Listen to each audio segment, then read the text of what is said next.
Bienvenue à tous dans ce nouveau débrief sur Médian TV Afrique. Aujourd'hui, nous allons parler de l'actualité au Bénin et en Guinée-Conakry.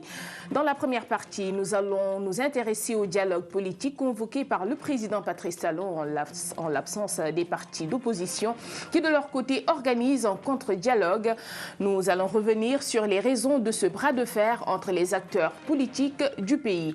En seconde partie, nous allons aussi parler du bras de fer qui se joue en Guinée entre la mouvance présidentielle et les principaux partis d'opposition qui appellent à des manifestations. Jusqu'ici, aucun consensus n'a été trouvé sur le changement de la Constitution et l'organisation prochaine des élections législatives.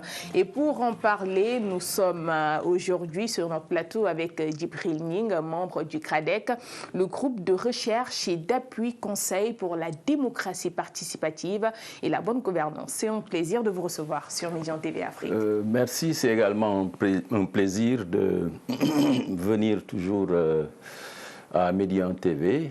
Je voudrais donc en profiter pour adresser une salutation fraternelle à vos téléspectateurs et vous saluer vous-même et dire une fois de plus toute la joie que j'éprouve à venir dans vos débats, dans le débrief en particulier. Merci. Un plaisir partagé en tout cas.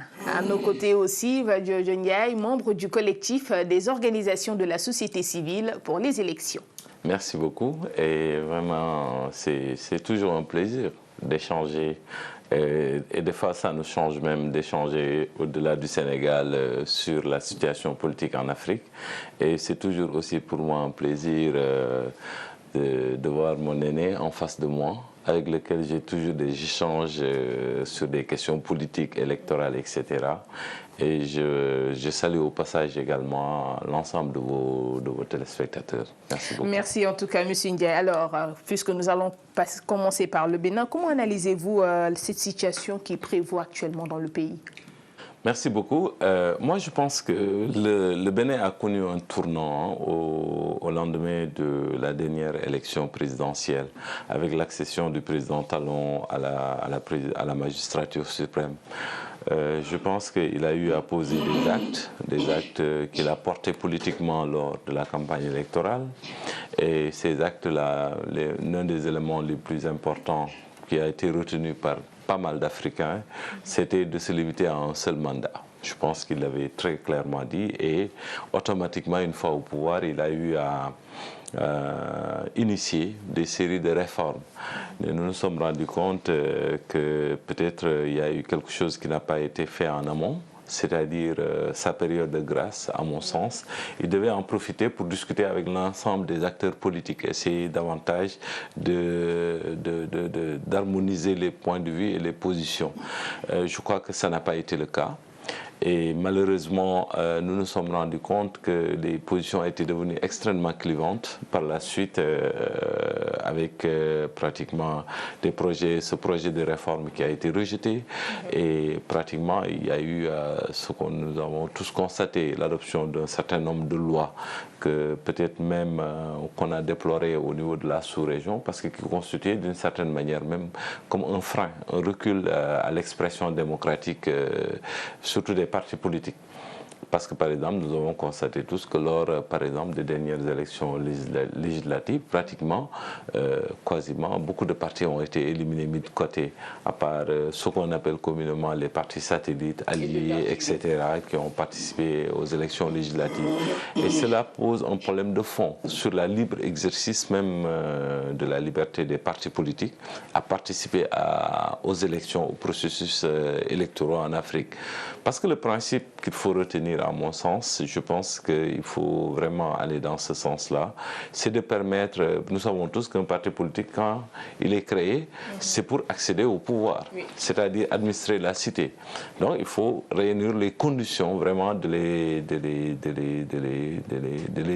laisser vraiment concourir à ces suffrages-là. Donc ça, c'est un aspect. Et nous avons vu par la suite, après les élections législatives, ce qui s'est passé. Une tension extrêmement forte, pratiquement même un ancien président, le président en l'occurrence, le président Boni Yayi, qui a été mis quasiment en résidence. Et cette situation de tension, je pense que donne l'impression de l'extérieur qu'au Bénin, il y a une stratégie de passage en force et une volonté pratiquement de se maintenir au pouvoir, avec également cette réforme qui vise un peu la reconstitution de tous les partis politiques, parce qu'avec la remise des compteurs à zéro, avec cette nécessité d'avoir, je pense, 12 ou un nombre précis de membres fondateurs dans chaque commune du pays, une manière de dire qu'il faut avoir un ancrage national, ce qui n'est pas évident, parce qu'en fait, nous savons tous que souvent les partis politiques, dans leur évolution, peut-être ils peuvent avoir une base de départ, de création, mais ensuite, maintenant, avec l'effet boomerang, ils vont travailler à convaincre les autres. Je me demande comment on peut imposer, par exemple, à un parti politique, de gré ou de force, au moment de la création, par exemple, d'avoir des représentants partout dans le pays, étant entendu que... Voilà, exactement. Je pense que ça, vraiment, c'est une absence vraiment récurrente de discussion en profondeur avec l'ensemble des acteurs politiques. Et nous le remarquons en Afrique, c'est-à-dire malheureusement pour le déplorer fortement, c'est-à-dire de plus en plus en Afrique, il y a toutes les énergies sont mobilisées autour des questions politiques. Et généralement, on laisse de côté les véritables enjeux. Les véritables enjeux, c'est les questions économiques. Justement, nous allons y revenir plus tard, mais j'aimerais bien que M. Ning donne son avis par rapport à cette situation qui prévaut au Bénin. Oui, merci. Je pense que je partage tout à fait l'analyse de mon ami Walioyo. Le président Patrice Talon n'était pas attendu. Autrement dit, on a assisté à une situation au Bénin lors de la dernière présidentielle dans laquelle, en fait, les partis politiques étaient plus ou moins frappés d'une certaine crise de légitimité. Et c'est sans doute cela qui a peut-être favorisé un troisième larron, disons, son accession au pouvoir. Parce que, à ma connaissance, il n'avait pas de parti politique. On disait même, bon, c'était un homme d'affaires, donc... disait issu de la société civile, etc., etc. En réalité, il n'animait même pas de mouvement ou d'organisation, à ma connaissance, digne de ce nom, de la société civile. Cela renvoie à des causes, à mon avis, à des causes profondes. S'il a pu faire ce qu'il a fait, liées qui sont des causes structurelles. Il y a d'abord les formations sociales des pays africains, généralement sont caractérisées par une absence de classe moyenne. Il y a un fossé très large entre les riches, ceux qui détiennent les moyens véritablement économiques, les richesses, et les pauvres qui constituent en fait la vaste majorité. Il y a également un autre facteur, et ceci est un facteur d'instabilité, évidemment, et de délégitimation également de la classe politique. Il y a un autre facteur, c'est la transition. Nos États sont pour la plupart des États qui sont en transition, une transition politique. Il y en a quelques-uns qui sont encore au stade de transition démocratique. Mais le cas du Bénin, le Bénin quand même malgré tout au plan démocratique est assez avancé et dans une situation de transition politique, c'est-à-dire de l'État-nation vers un État de droit. Et généralement, ces périodes-là sont des périodes de bouleversement dans la distribution des richesses, des positions et c'est une période également caractérisée dans la distribution des moyens, des richesses et des rapports sociaux. Alors, au lieu que ce soit cette période, n'est-ce pas, caractérisée également par une émergence des projets politiques, des partis politiques, c'est une période, nous avons remarqué en Afrique, où il y a des conflits entre, non pas les organisations politiques à travers les projets politiques, mais entre les communautés, les groupes sociaux, les clans, etc. Ce qui fait que également cette période est une période, n'est-ce pas, d'instabilité profonde. Et il se trouve que la classe politique, en général, est captive, justement, de cette situation-là, qu'elle utilise, mais elle est captive de cette situation, qui la paralyse et qui fait qu'elle n'est pas du tout efficace pour amener les transformations sociales attendues pour pouvoir permettre à nos pays de franchir cette période, n'est-ce pas, de transition politique. Et justement par rapport à ce point, des consultations même qui se tiennent en l'absence des teneurs de l'opposition, peut-on parler de dialogue inclusif comme prôné par le président Patrice Talon? Oui, alors je voulais terminer pour dire que le troisième facteur, c'est un facteur également de crise de légitimité qui frappe la classe politique, nos classes politiques. Parce que justement, c'est une classe politique qui n'a pas pu amener les changements attendus depuis les indépendances, depuis à peu près 50 ans, n'a pas pu amener les transformations sociales qui auraient pu permettre de franchir de façon heureuse cette période de transition. Donc cela crée une sorte de crise de légitimité sociale et historique de la classe politique. Alors, dans ces conditions, cela peut permettre à n'importe qui d'émerger et d'arriver à la tête de l'État. C'est le cas de Patrice Talon.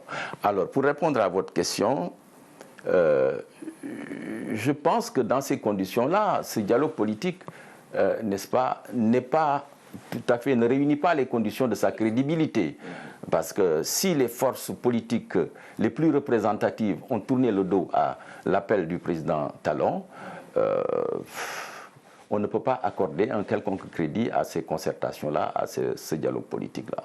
Peut-être que c'est une opération simplement pour pouvoir légitimer et justifier peut-être des mesures qu'il va pouvoir prendre ou alors sa situation par rapport à l'extérieur. Et là, M. Ning l'a signalé tout à l'heure, c'est un cas un peu général, comme si on le constate un peu partout en Afrique, le pouvoir qui ne s'entend pas du tout avec l'opposition. Et là, on parle de trouver des compromis aux questions essentielles, notamment électorales, dont la résolution est indispensable à la stabilité des pays. Mais est-il possible de trouver des solutions dans ces cas de figure? Vous savez, Aminata, moi, des fois, je suis vraiment subjugué par les présidents africains. Ils ont ce don de créer des concepts qui tournent au niveau du continent. Regardez, prenez un peu de recul et observez ce qui se passe. Au Sénégal, il y a dialogue politique. Le Cameroun a fait son dialogue politique sur une semaine. Talon se lance sur son dialogue politique. Qu'est-ce qu'il y a derrière? C'est ça qu'il faut analyser. C'est-à-dire aujourd'hui, pourquoi pratiquement des présidents qui sont à mi-mandat, comme le cas de Talon, ou bien un président nouvellement élu comme Macky Sall et Biya de Cameroun, éprouvent cette nécessité de dialoguer. Parce qu'il y a des problèmes. C'est parce que le pays n'est pas là où il devait être du point de vue institutionnel.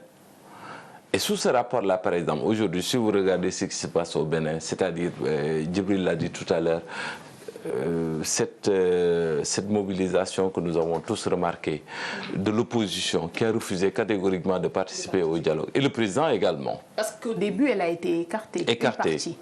Une partie a été écartée. Ça veut dire que le président aujourd'hui a une stratégie de reconstitution d'une nouvelle opposition. Parce que dans la tête du président Talon, par exemple, les figures aujourd'hui de l'opposition doivent aller à la retraite. C'est ça, en réalité, la stratégie qu'il est en train de développer. C'est-à-dire, dans sa tête, il est en train de dire que, par exemple, quelqu'un comme Boniaï, c'est bon. L'ancien président Nicéphore Soglo également doit aller à la retraite. Là, vous parlez d'un renouvellement de la classe politique. C'est son option stratégique. Et maintenant, quel type d'opposition il veut créer à la place? C'est-à-dire une opposition peut-être qui est plus accommodante. Vous voyez un peu ce que je veux dire, que serait peut-être dans une stratégie de gouvernement, etc., d'union nationale ou bien de majorité présidentielle, etc. Et la démarche du président Kagame, bon, pour lequel j'ai le plus grand respect, hein, parce que aussi, moi, je ne suis pas un nihiliste et je pense que aussi, des fois, par exemple, il ne faut pas juste faire un focus exclusif sur les droits de première et deuxième génération et oublier les droits de troisième génération, c'est-à-dire les droits socio-économiques. Mais je pense que, par exemple, il a fait des sauts qualitatifs dans ces domaines-là et il a pu recadrer son pays par rapport à son histoire propre du Rwanda. Sur les questions de légitimité aujourd'hui, par exemple, même dans la démarche, regardez, vous prenez par exemple le cas du Sénégal, nous sommes presque 16 millions. Notre fichier électoral, nous sommes combien? Nous sommes quelque chose comme 6 millions. Dans les 6 millions, c'est 2 millions qui vont voter. Dans les 2 millions qui vont voter, c'est 1 million qui vont voter pour le président. Ça pose aussi des questions de légitimation même du pouvoir qui accède au pouvoir. Et c'est partout pareil en Afrique. Donc, il y a même un problème d'inclusivité des populations dans le processus électoral. C'est pour cela, généralement, la société civile se mobilise pour davantage impliquer les personnes. Excusez-moi. Je voudrais dire que simplement, en fait, nous devons faire preuve de discernement et de distinction. Le fait d'appeler à un dialogue politique, en soi, est une excellente chose. Puisque aujourd'hui, nous sommes dans un monde caractérisé par le fait que les élections ne sont plus la seule source de légitimité. Parce que nous sommes en face d'une crise profonde de la démocratie représentative. Cela signifie par conséquent que les concertations, les dialogues politiques constituent un mode de gouvernance aujourd'hui participatif qui permet de combler un certain nombre de vides laissés par les démocraties représentatives. Donc en soi, c'est une excellente chose. Mais le problème de fond, c'est que nos dirigeants, en fait, utilisent un certain nombre de subterfuges et mettent à profit la situation de nos pays, dans lesquels souvent l'État a précédé la nation. Contrairement aux pays développés où l'État est issu de la nation. Par conséquent, l'État est solide. On ne peut pas y accéder et développer, faire en sorte que le système développe des capacités de dissimulation et de neutralisation des procédures, de détournement des procédures. C'est ça qu'ils font. Parce que justement, c'est la situation qui le permet, plus ou moins. Nos États sont fragiles parce qu'ils ont précédé la nation. Nos nations sont encore toujours en construction.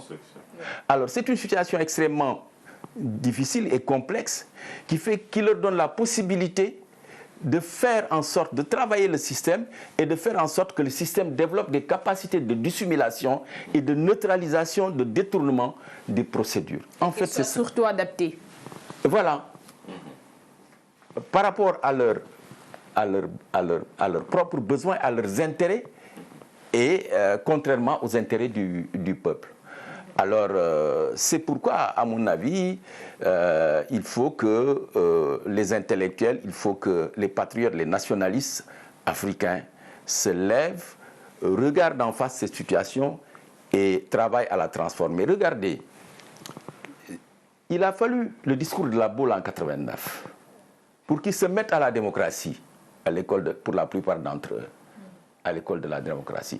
Alors, se mettant à la démocratie et ne pouvant pas réussir et ne faisant rien pour réussir cette transition de l'État-nation à l'État de droit, qui remettrait en cause tous leurs intérêts et ceux de leur famille et de leur clan, alors ils travaillent le système, comme je disais tout à l'heure, pour que le système lui-même puisse développer, n'est-ce pas, les éléments qui leur permettent de se maintenir et de faire ce qu'ils veulent contrairement aux intérêts. Et je ne vous coupe pas, cela rejoint cette déclaration qui a été faite même par le président Patrice Talon. Vous l'avez dit tout à l'heure, l'État a précédé la nation, c'est la raison pour laquelle de nombreux problèmes se posent. Et lui-même, il le dit, la loi électorale et la charte des partis sont à l'origine des déchirures de la classe politique, a déclaré le président Patrice Talon.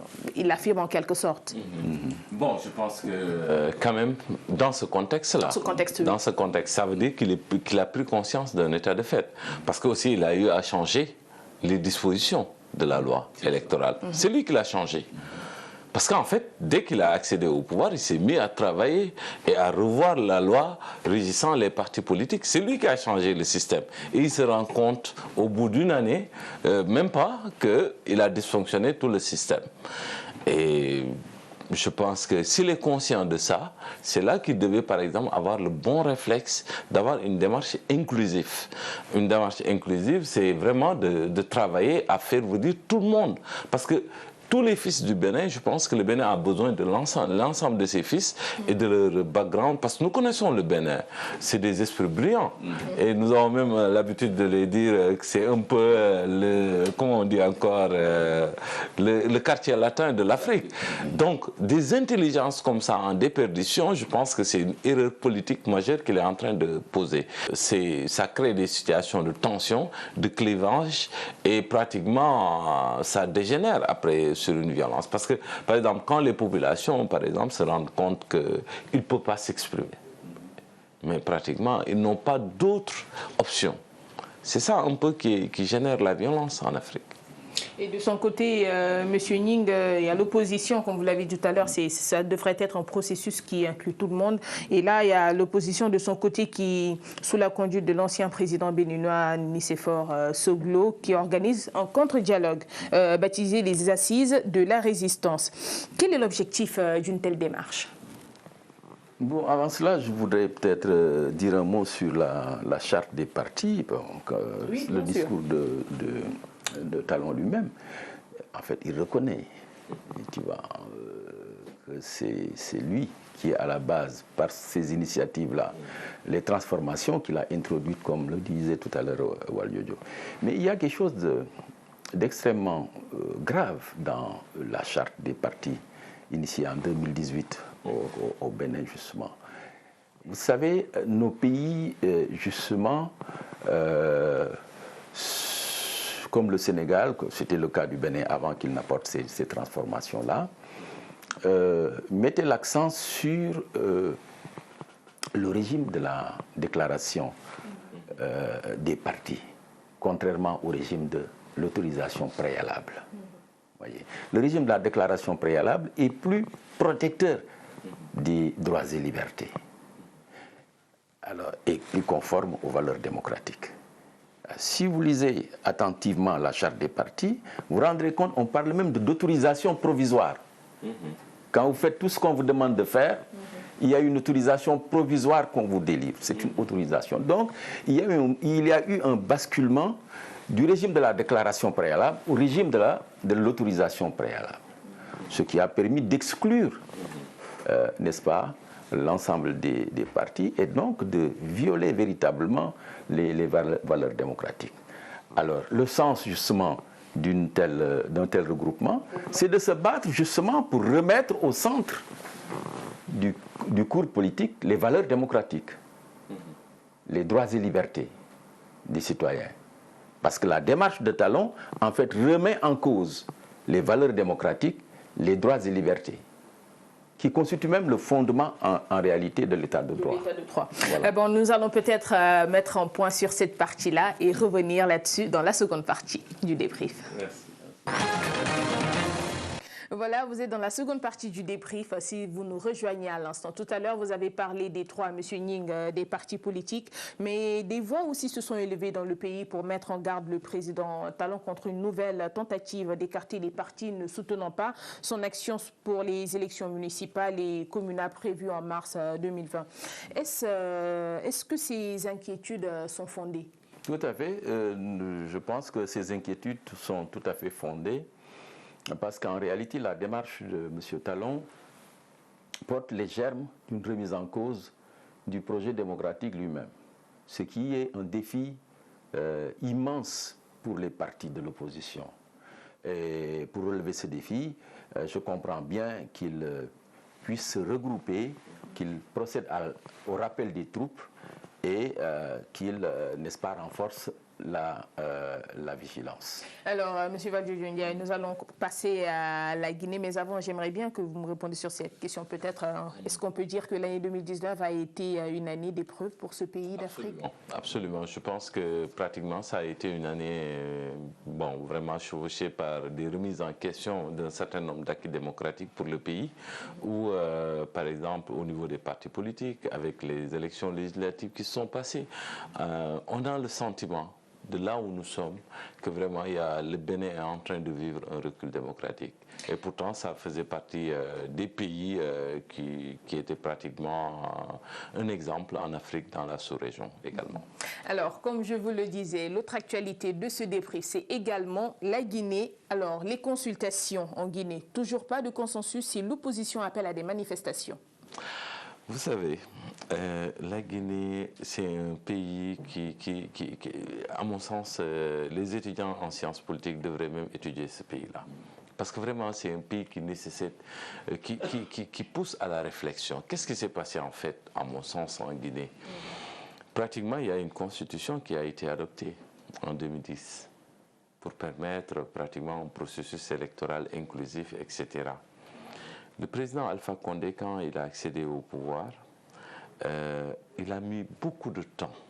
Je pense qu'il a attendu quasiment d'être réélu 9 ans après pour demander des consultations pour changer la constitution. Ça pose un problème. Deuxièmement, est-ce que vous savez que par exemple aujourd'hui en Guinée, c'est en 2018 que devaient se tenir les élections législatives. À ce jour, ça n'a pas été tenu. Un total irrespect du calendrier républicain, parce que le mandat des députés, c'est de 5 ans. Normalement, les dernières élections législatives en Guinée, c'était en septembre 2013. Et actuellement, de fait, il y a une prolongation du mandat des députés. Et ce sont ces députés-là qui continuent de légiférer en Guinée. Et depuis janvier 2012, plutôt janvier. Non, c'est-à-dire depuis septembre 2018, c'est un mandat de 5 ans. Donc depuis septembre 2018, devaient se tenir les élections législatives en Guinée. Pratiquement, les députés sont toujours en place et ils continuent de travailler. Ça pose un problème dans un pays qui se dit démocratique. Et les locales aussi. Les élections locales, pratiquement, est-ce que les résultats sont encore sortis? Je pense que pas encore. Alors que les locales se sont tenues, les locales se sont tenues le 4 février. Le 4 février, je pense, 2018. Donc voilà. Finalement, il n'y a pas de lisibilité démocratique dans ce pays. Aujourd'hui, qu'est-ce qui se passe? Le président Condé dit que pour renforcer la démocratie en Guinée, après tous ces actes qu'il a eu à poser, lui-même en tant que professeur de droit, je pense, même s'il est maître de conférence. Donc, des actes qu'il a eu à poser, qui montrent que franchement, finalement, on se pose des questions même sur la vie démocratique de ce pays-là. Il dit qu'il va changer la constitution pour renforcer les institutions, etc. Et parmi de but en blanc, il délègue son Premier ministre pour mener des consultations. Alors, elles n'auront pas permis de sortir du bras de fer qui se joue depuis maintenant plusieurs mois entre la mouvance présidentielle et l'opposition sur les deux questions posées, à savoir le changement de la Constitution et l'organisation prochaine des élections législatives. À quoi peut-on s'attendre concernant le bilan du Premier ministre Ibrahima Kassori Fofana? Alors, le cas de la Guinée est vraiment un cas préoccupant. Il faut peut-être un peu remonter à l'histoire pour comprendre cette situation-là. Il y a eu tout le règne de Sékou Touré, qui était en fait un brillant nationaliste,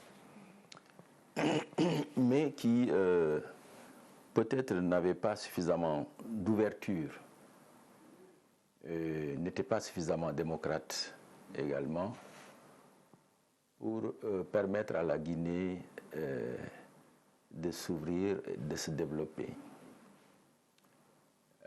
Si bien que En fait, la Guinée a un retard très important, parce que même en 89, après le discours de la Baule, c'est malheureux, mais il faut qu'on s'en refaire, parce qu'il a fallu qu'ils attendent d'être fouettés par un président de la République française.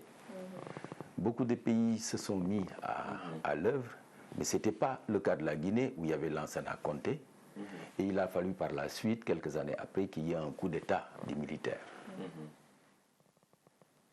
Bon, la CEDEAO s'est mis un peu au travail, au moins cette fois-ci, pour faire en sorte que l'ordre constitutionnel, entre guillemets, puisse revenir, que les élections soient organisées et que finalement le président Alpha arrive.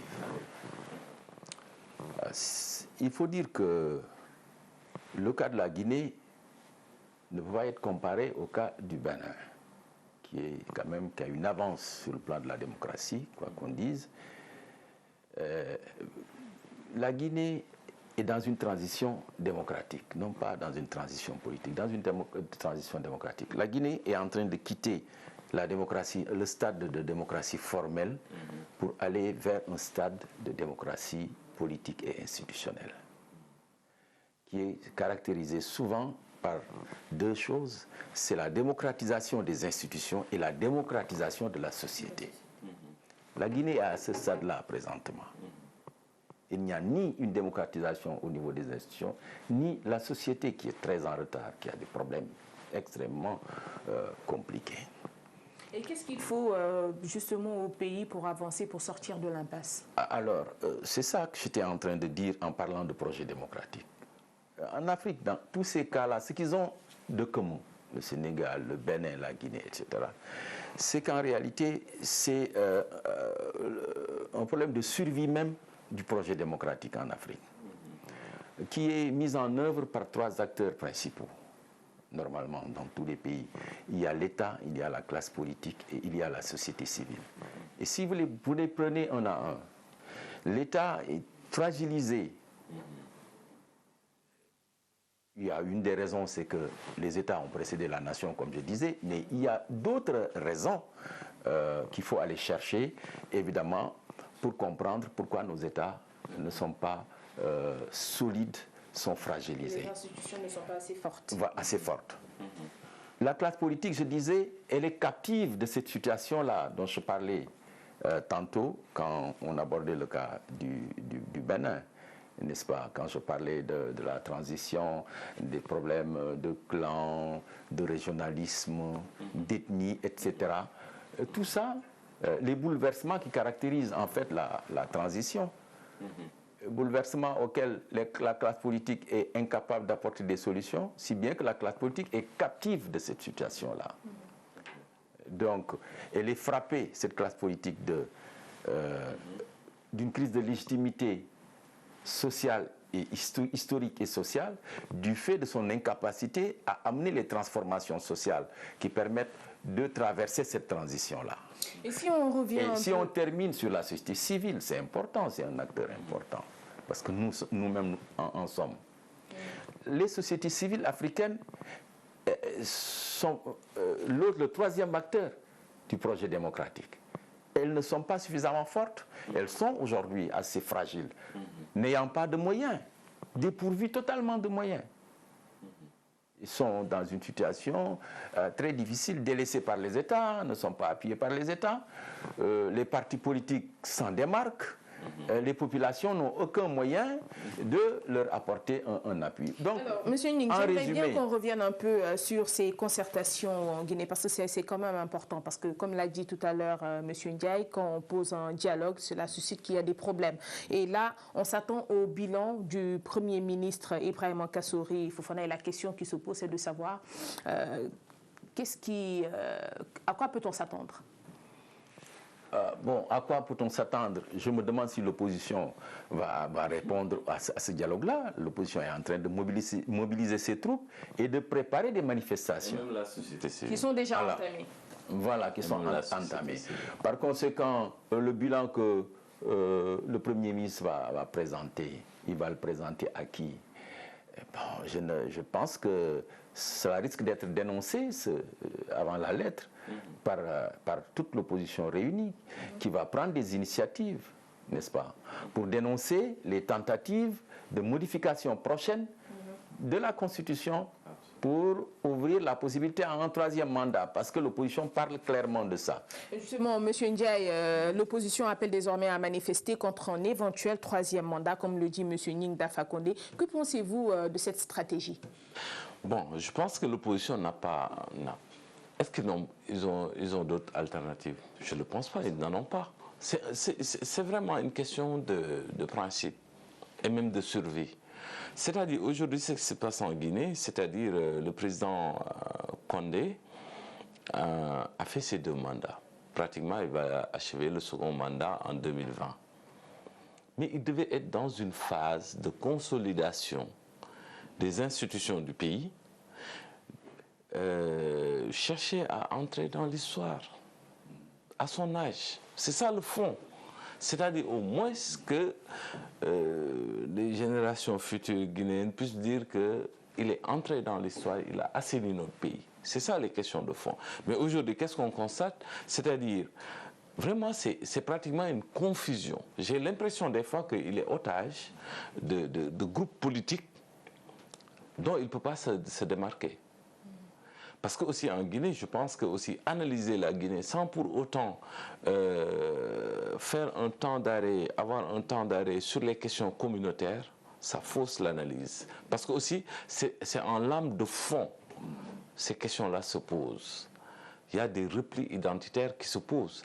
À telle enseigne que des fois, il y a des actes politiques qui sont posés, il faut les mettre en corrélation avec ces replis identitaires. Et je pense qu'aujourd'hui, ce qui se passe en Guinée, pour sauver, à mon sens, pour sauver ce pays-là, Djibril l'a dit tout à l'heure, et c'est extrêmement important, le point qu'il a marqué, c'est-à-dire qu'il a soulevé. C'est-à-dire quand il parle de la société civile africaine, par ricochet, toutes nos sociétés civiles-là, c'est-à-dire ils sont adossés quasiment sur rien du tout. C'est des bonnes volontés engagées, activistes.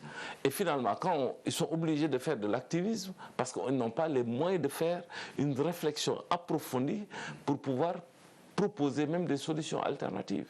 C'est à partir de leurs propres moyens. Aujourd'hui, par exemple, on n'a même pas besoin d'être intelligent pour se rendre compte qu'est-ce qui bloque.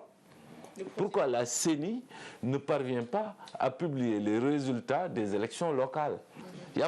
Il y a quelque part une main invisible, par exemple, de l'exécutif sur ces résultats-là. Et y a-t-il lieu de s'inquiéter? Mais absolument. Parce qu'en fait, aujourd'hui, par exemple, et ça, nous ne cessons chaque fois de le dire aux politiques, c'est-à-dire il faut qu'ils se recentrent par rapport même aux intérêts de leur propre pays. Au-delà de leur propre personne, ils doivent se projeter pour pérenniser leur pays. Aujourd'hui, regarde la sous-région. Mais pratiquement tous les pays sont menacés par le terrorisme, à quelques exceptions près, dont le Sénégal et la Guinée, la Gambie, et peut-être par extension la Guinée-Bissau. Mais regarde les pays, pratiquement nous sommes dans une ceinture de feu, avec ces menaces-là. Et avec, par exemple, les ressources minérales qu'on continue de découvrir, et des fois même, par exemple, toujours dans l'analyse de la Guinée, mais on a l'habitude de dire que c'est un scandale géologique. Donc, l'un dans l'autre, je pense que les présidents africains, surtout de l'Afrique de l'Ouest, doivent se mettre en perspective de travailler sur l'intégration, pratiquement une fusion globale, comme le disait Cheikh Anta, d'avoir une vision commune et vraiment de laisser ces petits États, etc., et de se battre pour s'éterniser au pouvoir au profit d'un petit groupe. Ils doivent penser à gérer, parce qu'aujourd'hui, par exemple, en termes de perspective, si nous voulons nous en sortir, il faut de grands ensembles et nous projeter vers l'avenir. Et que chacun lâche du lest par rapport à son espèce de, je ne sais pas, souveraineté, etc., pour consolider et créer un État fort en Afrique de l'Ouest. Alors, M. Ning, cet appel du président Alpha Condé aux Guinéens à se préparer à un éventuel référendum a suscité beaucoup de spéculations. Quel serait, selon vous, l'objectif d'une telle démarche? Bon, c'est compliqué une fois de plus parce que l'initiative référendaire du référendum, en soi, on ne peut pas la récuser. C'est une initiative qui consiste à retourner au peuple et, n'est-ce pas, dans le respect de la souveraineté du peuple. Donc en soi, on ne peut pas récuser une telle démarche. Donc il y a la nécessité aujourd'hui que tous les patriotes africains se lèvent pour dénoncer une telle situation et fassent en sorte que une solution, une issue heureuse soit trouvée à cette situation dans laquelle risque de se plonger justement la Guinée. Les enjeux sont multiples et importants. Il y a l'enjeu sécuritaire, hein, l'enjeu de la cohésion sociale, de l'unité, même économique, hein, l'enjeu économique, etc. Donc il y a tout cela. Et je pense que la solution, comme disait tout à l'heure Waldjojo, c'est en fait que nos États, qui étaient des États balkanisés, dénoncés par certains, comme Senghor, comme Houphouët, hein, etc., ces États-là se complaisent dans la situation actuelle, malgré la mise en place de l'OUA, ensuite de l'UA. Par conséquent, la solution, c'est les grands ensembles. On le voit sur les autres continents. Parce que sur le plan économique, il est prouvé aujourd'hui que tous les pays émergents ou développés sont dans des zones où le commerce intra-zone est à 35, 40%, 60%.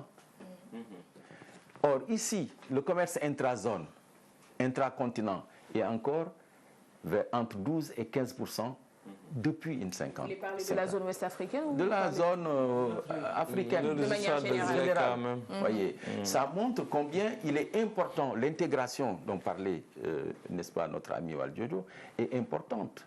Donc l'intégration politique ne suffit pas. Or, ils se sont arrêtés justement à cette intégration politique. Et encore. Il y a même à se poser des questions sur ce plan-là. Nous sommes arrivés au terme de cette émission. En tout cas, merci d'avoir répondu à notre invitation, M. Ning, M. Waldjojo Ndiaye. Et voilà, nous sommes arrivés malheureusement au terme de ce débrief. Un grand merci à la partie rédactionnelle et partie technique. Un grand merci surtout à nos invités. Restez avec nous sur Médian TV Afrique. Les programmes continuent. Merci.